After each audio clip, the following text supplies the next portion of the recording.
Brett, it's good seeing you, man, because the last time we spoke, something very special happened for you, to you, for your career. And of course, it has to do with what we call Canada's biggest night in music. What happened, my friend? Well, Rudy, you and I got a chance to celebrate, although it was brief, in the virtual press room as the Junos announced that Drink About Me is nominated for Single of the Year, which was something that truly came out of nowhere. And I couldn't have been happier than to speak with you about that, because you've seen kind of my rise up through the ranks of the music business. And you were one of my first big interviews in Toronto, and I'll never forget that. So it was great to celebrate with you for that big moment for me. Man, and it's been an honor and pleasure watching you grow the way you have in the industry, becoming a staple point, not just in Canadian country music, but in Canadian music. This is a true testament in your talents, man.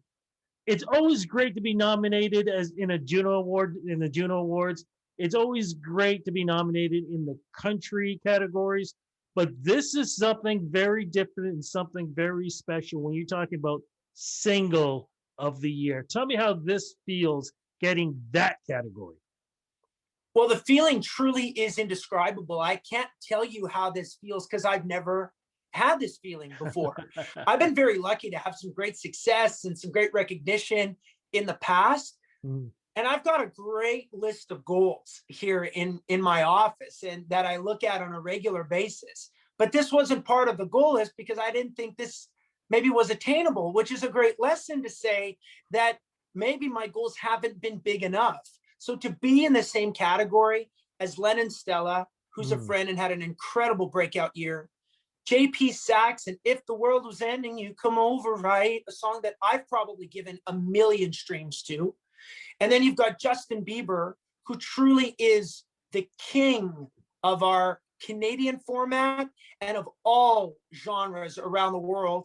And then The Weeknd with one of the biggest songs of, I would say, the past 25 years in recorded music, in Blinding Lights. I'm a kid who grew up on a farm in the middle of nowhere, Alberta, who's just out here to sing country music. And the Junos say, congratulations, Brett, you've got this nomination beside these other 4 superstars. Yeah, that was a big moment for me. It says a lot, my friend. Let's talk about the single. What's the single called and what's it about? Because again, this single itself is something that I would never have thought 5 years ago you would record something like this. Well, I feel I'm just at this place in my life now where I can truly be my most true and authentic self. The song is called Make a Life, Not a Living.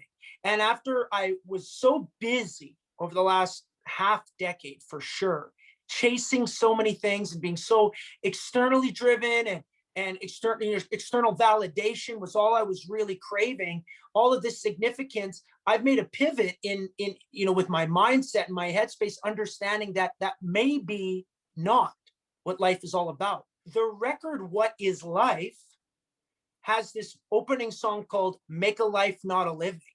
And that is exactly who I am, exactly what I believe in. And Rudy, if you go down lyric by lyric by lyric by lyric, I think you can probably agree to every little thing that I'm saying in this song.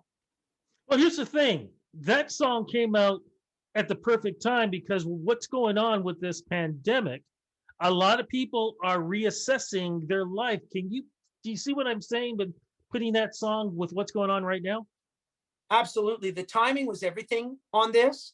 And even though I'd like to say that, oh, I released this by design, I released it for personal reasons. Yet it's very interesting how so many people are identifying with this song, are relating with this song.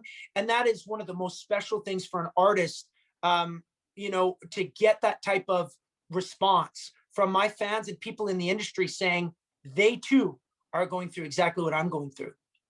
Yeah, we all are dealing with this, my friend. It's been a tough time. How have you been holding up throughout this pandemic? Because now we're talking, 14 months? We're now into the phase where shutdowns are happening for a third time. The vaccine is out there, but people are worried about, do I take this vaccine because it may give me a blood clot? I don't know. And tensions are still running high because, as we've just heard recently, one black gentleman was, maced and arrested, and he was in the army. And then you have another young black male who was shot and killed. What are you thinking about all this stuff that's still going on? And how does it relate for you seeing these things going on in our world today? There's a lot to unpack there, Rudy. And I got to tell you here that as a human, I'm not talking about music whatsoever. I'm truly just talking about my heart and soul, one-on-one with you, is that our world has to learn from the lessons of the past. And we're supposed to get better with age. We're supposed to learn these lessons and get better, and always strive to get better. Yet, in my opinion, in so many ways, we're deteriorating. We're going down. We're reverting back to old patterns. We're more separate. There's segregation. There's division. It's certainly not what Canada is supposed to be about. There's so many things there's so much hardship going on right now, and it's very, very difficult to watch the news. It's very difficult to have conversations with somebody who may think this, yet you think this, and all of a sudden you can't be friends anymore. So much of this, to be honest and to vent, is bullshit. I don't understand why we can't get it together. I don't understand why certain people in certain groups can't get it together. I don't know where community went. I don't know where common sense went. And I don't know where common ground went. So much of what's going on in the world needs to be fixed, and it needs to be fixed right now. And you know how it can be fixed? If we just think for ourselves and do the best thing that we possibly can for those around us. Like, don't worry about what someone else is telling you to do. You know in your heart what the right thing is to do. So why aren't we doing this? Why aren't we doing this as a society? It gets very, very frustrating. Sometimes I want to speak out, but sometimes I want to retreat. And I don't know what the right answer is, other than I don't know where kindness went. I don't know where common sense went. I don't know where community went. And I don't know where common ground has gone to. I just don't know. Do you realize now your role as a musician, a singer, songwriter, there are ways that you can put your message out the way you just spoke right now, through your music, and also giving folks a place of comfort? Do you realize how important that is now to have artists like yourself doing these things?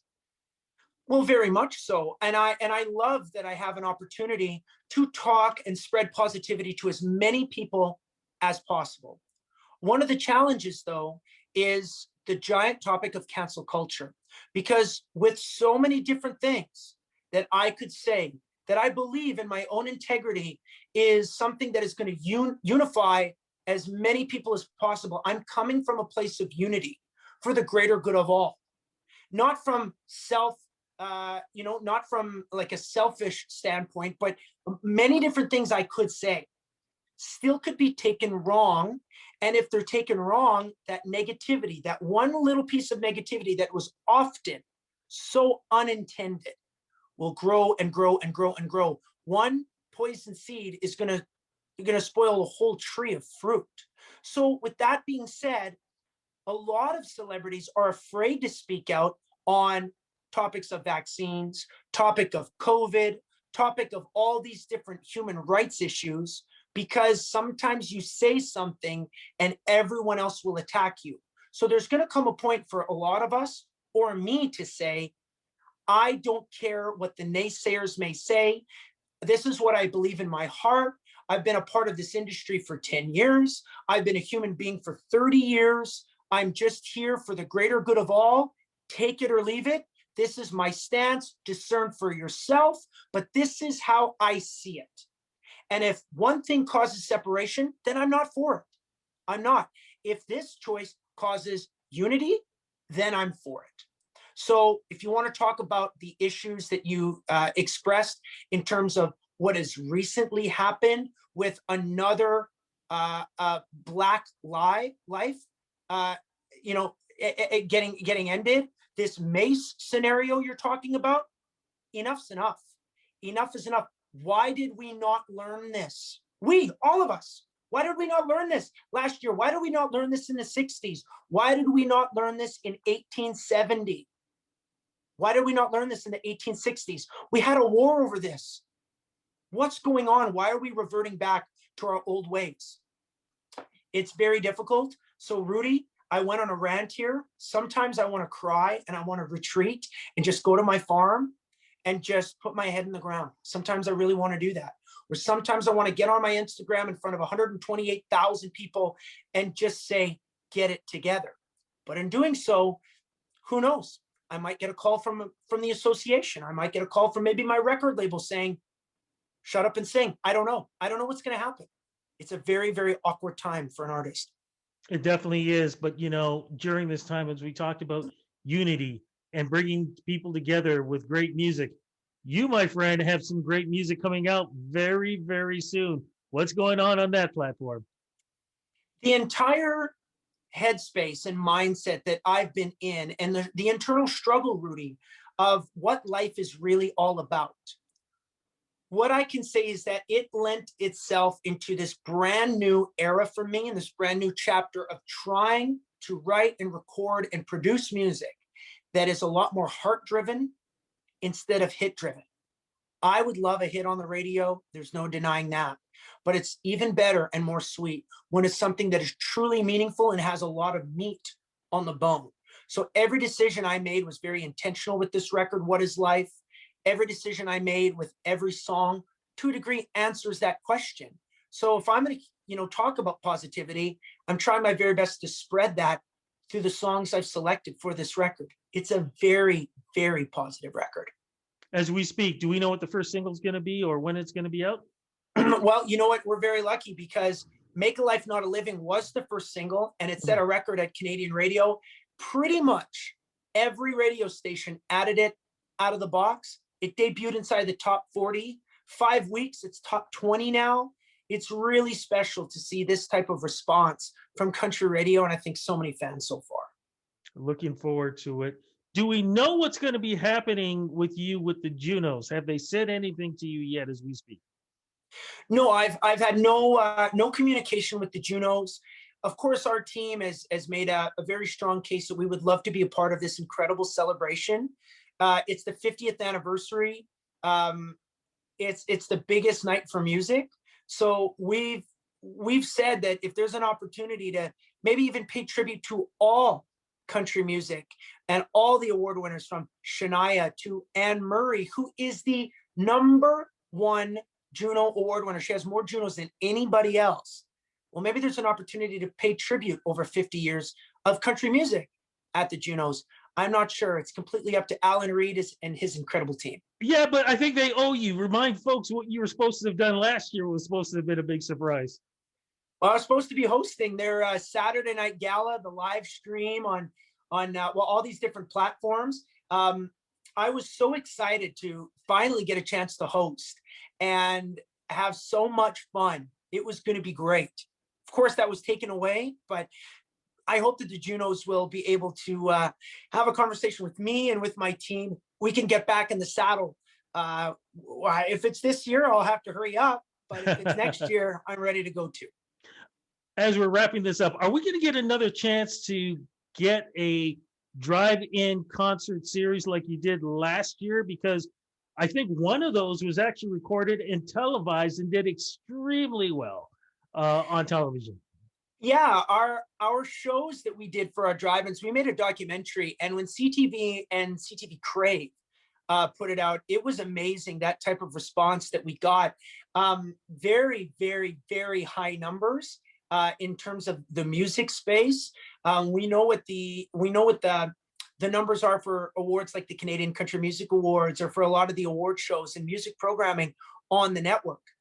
Well, we were very close, and I was so proud of that. That being said, drive-in shows for 2021, I've been asked by pretty much every province or every arena in every province saying, do you want to come out and play? The answer, of course, is yes, but our government, it makes a rule and then changes the rule, and then they remake the rule and then adjust the rule, and then they change the rule and make the rule, snip, snap, snip, snap, snip, snap. Like, it's so difficult to plan. So are we trying to figure out a way? The answer is yes. Will we? Probably. I don't see why we won't figure out a way. I have like 100 ideas, Rudy. I just don't know which idea I'm going to pull the trigger on. Oh, man. You know what? I hope you do it, and I hope you come to Toronto to do it.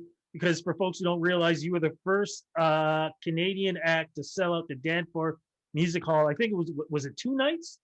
2 nights in a row. 2 nights in a row. Amazing. And at that time, Toronto was just sort of building back up its country roots. It wasn't considered a country city. Now it is, and it has to do with folks like yourself in making country music so accessible. Congrats on that, man. Oh, thank you, Rudy. I appreciate you saying that. And I'm very proud to fly the flag for country music, especially in one of the world's greatest cities, which is Toronto, third largest in North America. So much culture, and it's a vibrant community. It really is. Gigantic city, but I love every suburb. I love everything in the heart of downtown. I love playing the Danforth, and I just can't wait to come back and play a real show. Fantastic. Last question. Who's going to take it in the NHL playoffs, man? Who's going to win the cup? Oh, thank you for asking, Rudy. It's so easy. The Edmonton Oilers. You heard it here first. The Oilers are going to win the cup. Everybody's thinking the Leafs are going to do it. I think my Oilers are going to upset them in the first round. I don't know, man. Leafs are looking good this year, so crossing fingers on that.